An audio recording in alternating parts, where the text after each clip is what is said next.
Yo, sa mga kaibigan, so another day, another vlog na naman tayo, pero this time, hindi naman event. So tutorial ulit, and ito ay patungkol sa paggamit ulit ng mini pearl natin. Ayan, so kasi meron lang akong i-share. Merong nagtanong last time o nung mga previous event na dala natin yung mini pearl na kung paano nga daw mag-patch or kung paano nga daw mag-program gamit yung mini pearl. Sabi ko kasi ginagamitan ng mga personality. And then sabi niya, paano kung wala akong personality? So sabi ko, merong mga ilang ilaw na pwedeng i-program or pwedeng gamitin sa mini pearl kahit walang personality. At yan yung papakita ko sa inyo. Alright, let's go!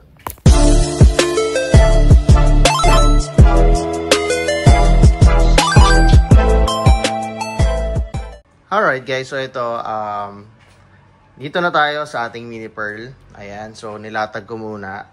At itong mini pearl natin ngayon ay naka-wipe or walang ka-program-program, walang kalaman-laman. Ayan, so kahit anong taas ang gawin natin, wala. Kahit sa mga fixtures, malalaman nyo kung may naka-patch or naka-program na ilaw sa mini pearl is kung iilaw ang mga fixtures button natin dito. So, right now, ito wala. Pinipress ko lahat yan. 8, 9, 10, 11, 12, 13, 14, 15, 16. So, wala talaga. So, nasa group sa pictures 1. Pictures 2, wala talagang lumalabas. 3. Ayan, 4. So, wala talaga. 5. 6. Okay, so balik tayo sa 1. So, wala. Walang kalaman-laman yan. Okay. So right now, ang ipapatch natin dito is ang ating LED bar. Ayan, so yung RGB natin. So ito, pakita ko muna sa inyo. Ayan, so meron tayong LED bar dito. Ayan. Nakaset lang siya ng 001. Okay, so pakita ko sa inyo. Naka A001 lang siya. Ayan. Ayan, so A001 lang yung nilagay ko address. Sample lang naman natin. So, balik tayo dito sa ating mini pearl. Ayan. So, sabi ko kanina, ipapatch natin to or ipoprogram natin to nang hindi tayo gumagamit ng personality.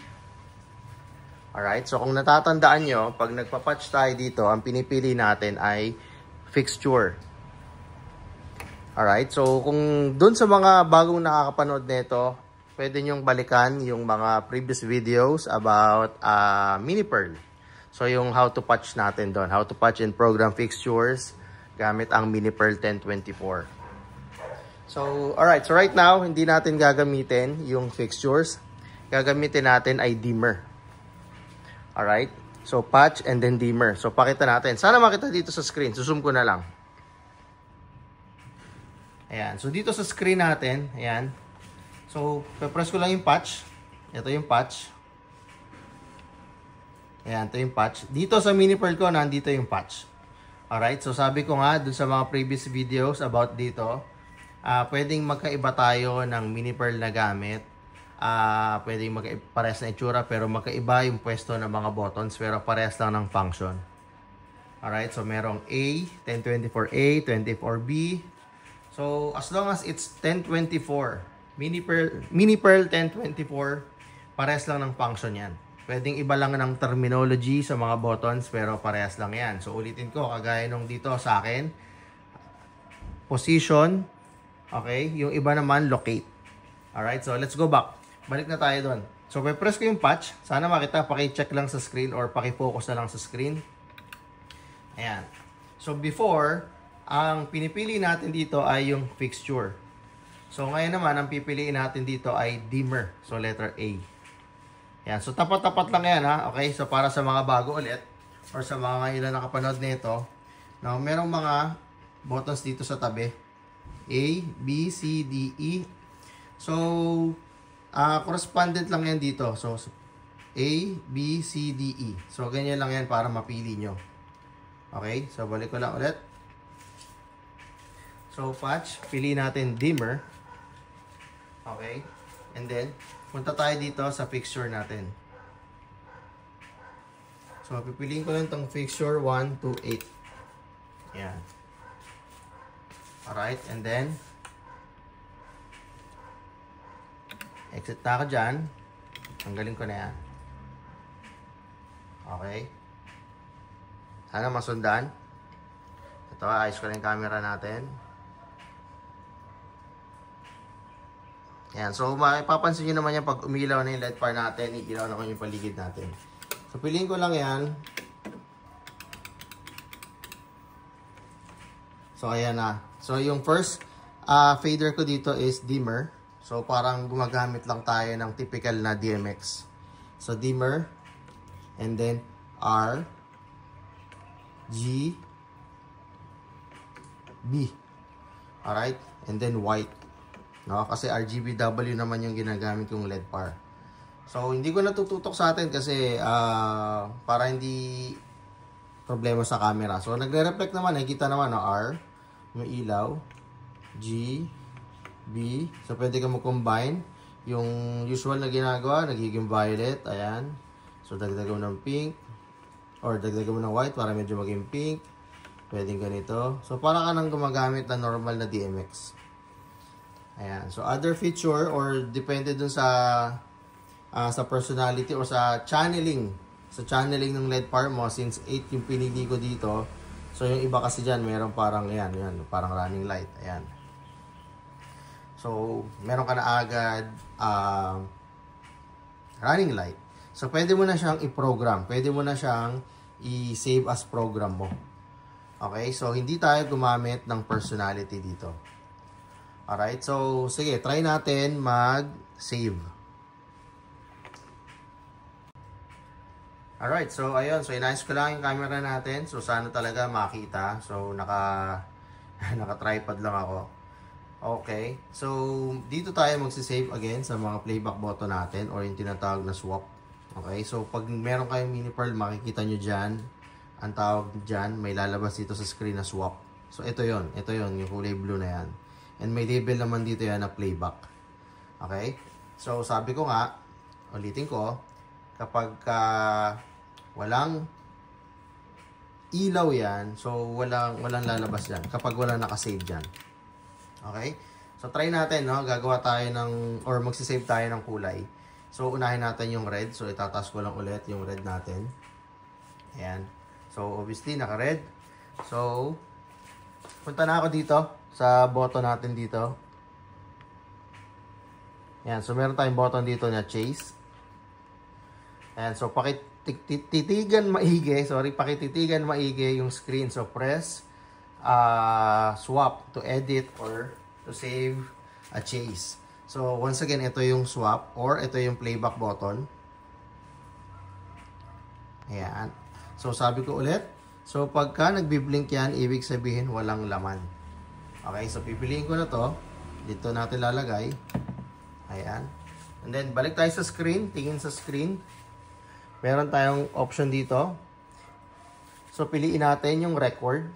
Pangatlo. So, letter C. Record. And then, record as final step. Pang-apat. Letter D. Yan. So, labas na tayo dyan. So, makikita nyo ngayon yung playback button natin. May ilaw na. Ayan, oh. May red na. May laman na. Ito, mga wala. So, taas ko yung playback natin. Ayan, nag-red. So, ibig sabihin, nakapag-save na tayo.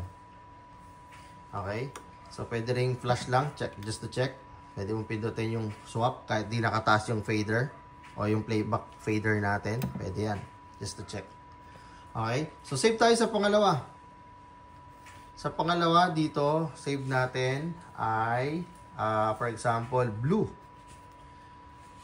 So, gamitin natin yung blue, RGB, blue. Ayan. So, balik tayo sa dati. Ito tayo dito ulit.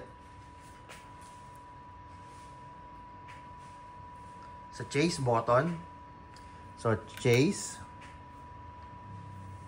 Okay, so number 2. Kita pa ba yung number 2? Ayan, may number 2. So, igaganto ko na lang yung camera. Isa-side ko na lang na ganyan. So, nung nagbi-blink again, walang laman. Yung naka-solid red, may laman. Nandiyan yung red natin. So, pipiliin ko na to. Okay. And then, back to screen. Paki-check. So, record. And then, record as final step. Ayan. So, exit ko na yung chase. Exit clear.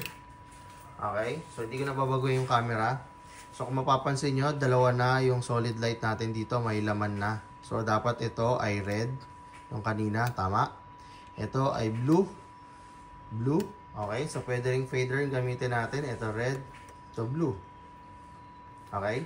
So, ibig sabihin, nakakapag-save tayo kahit walang personality. Pero ang gamit lang natin is LED par. Okay?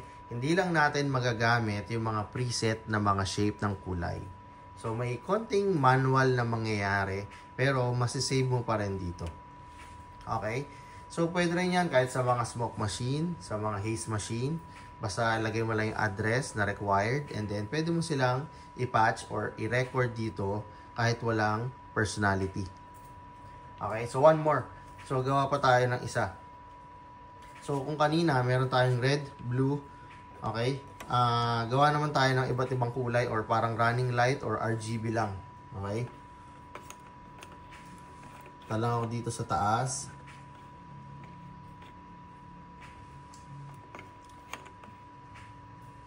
Yan. So, mapansin nyo, nagpapalit-palit ang kulay.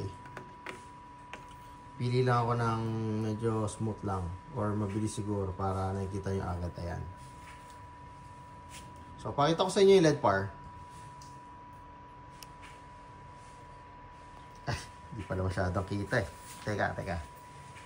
Para sa ebidensya. Ayan. So, nagpapalit-palit ang kulay ha. So, ipoprogram natin yan. So, right now, dito pa lang natin yan sinet. So, baba ko to. Ayan. Parang normal na DMX lang. So, ayan. Nagpapalit-palit siya ng kulay.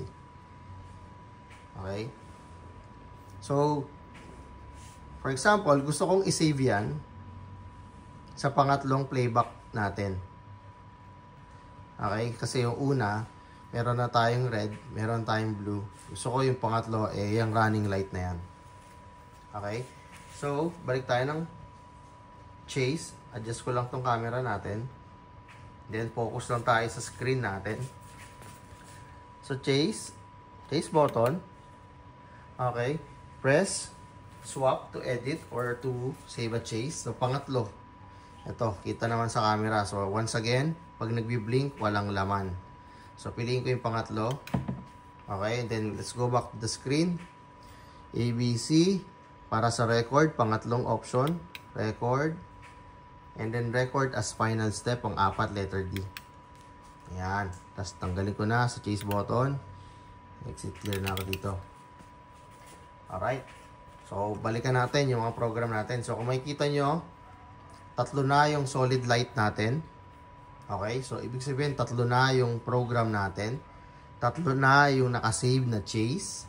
Alright. So, red, blue, at yung iba't ibang kulay, yung running light. Ayan. So, pwede natin gamitin once again yung playback fader natin. So, ito siya.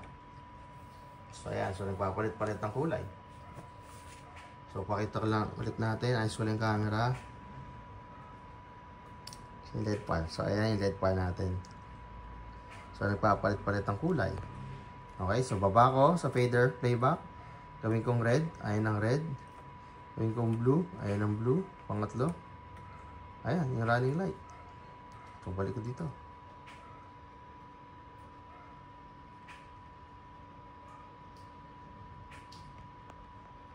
Ayan.